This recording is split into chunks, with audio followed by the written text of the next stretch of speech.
Well, hello everybody. I feel like it has been ages since we've spoken last, and it has. It's been a long time since I've seen most of you guys. We didn't do a video at all last week, did we? I've had some personal things arise, some issues I'm going to be taking care of in the next little while, so our video output will probably be affected. It will be changed. So if you don't see us for a while, that's it. Or if you just see me or whatever, that's what it is. Stuff is going on, so don't fret. Our feud was not real. It was not a shoot. It was a work. See, this wrestling lingo. I thought it would be funny, but it turned out not to be. It angered more people, it feels like, than it amused. And again, things came up before we were able to see it to its full conclusion, but that's that. But there's so much to talk about, so that's that.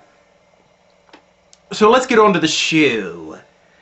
ECW 1/20/09, January 20th, Inauguration Day. So for all of the Democrats, they say, yes, we can. For all the Republicans, you say, oh, no, he didn't. That's my little line I came up with. Thank you. And you can use that if you want your friends to tell your friends that. No, you're not. You're never going to say that again.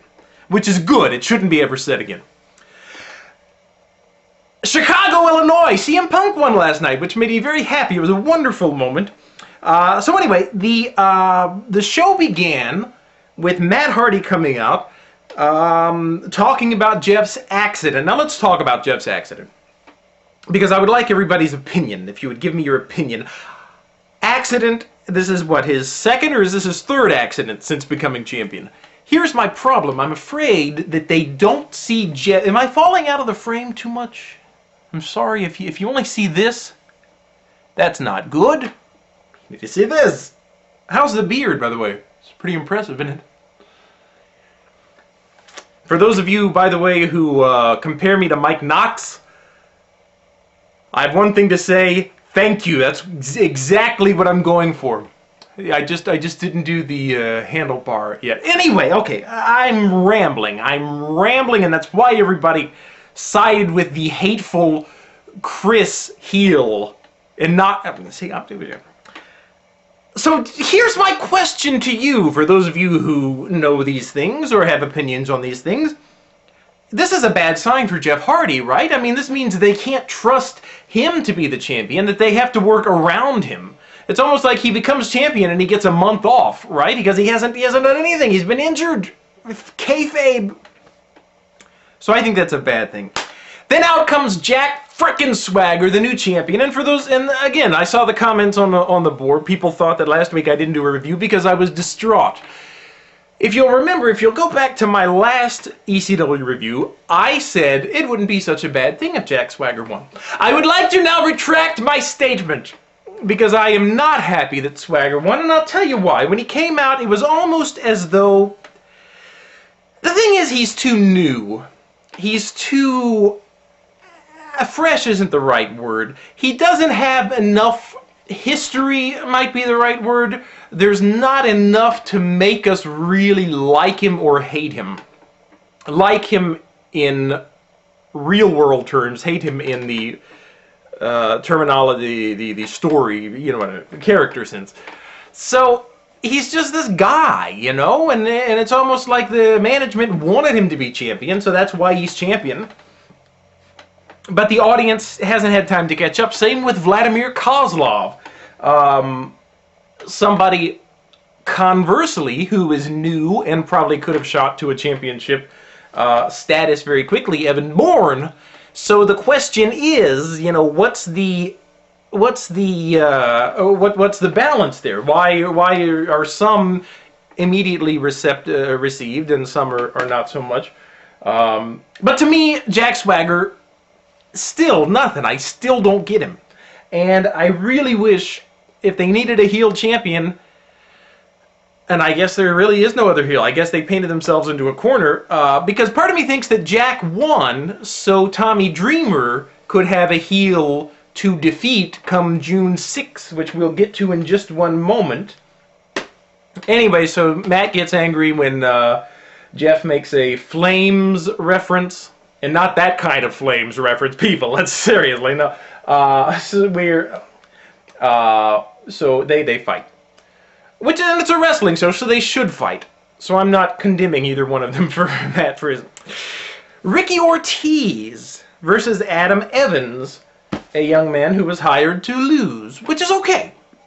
As I said, I often form attachments to these jobbers before they even fight. Here's the thing about Ortiz. A lot of people don't like Ortiz. And I've always wondered why. Well, this is the first time that I haven't really liked Ortiz. I felt like this match was, he was moving from kind of big, kind of power spot to power spot. There was really nothing to, I mean, he was just kind of lumbering around, throwing poor Adam Evans around. And the other thing is, his Big O, and maybe it was just tonight, but it seemed like the Big O takes so long to build up to, that in all reality, Adam Evans should have, you know, been up and out of the ring by then, by the time he fishes around in his back pocket, pulls out the rally rag, or whatever you call it, and then bounces off the thing, and then it takes too long. So I was very disappointed with Ricky Ortiz tonight.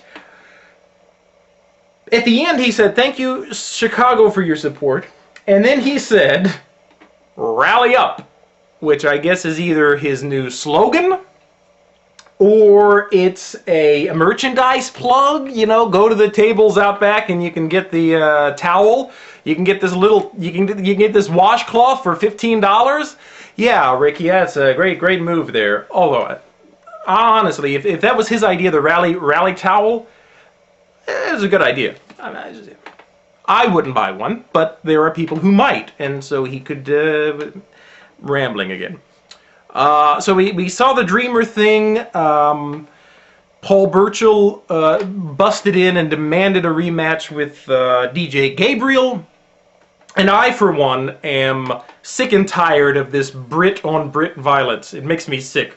I mean, what do they have against? They should bond together like brothers, not fight each other. Those Brits, I mean, they're strangers in a strange land. I'm reading a book called Strangers in a Strange Land, or Stranger in a Strange Land. If you've read it, let me know, because I'm liking it so far and I've heard good things. Rambling. Now, Paul Burchill fought Boogeyman. Nothing to say. Boogeyman, I think the final line is going to be good gimmick. Wonderful makeup. But ultimately it means nothing, because they're doing nothing with the character. He's just a guy that comes out, wins matches, that's it. Okay, oh, I'm watching the time. Okay, Orton and Raw.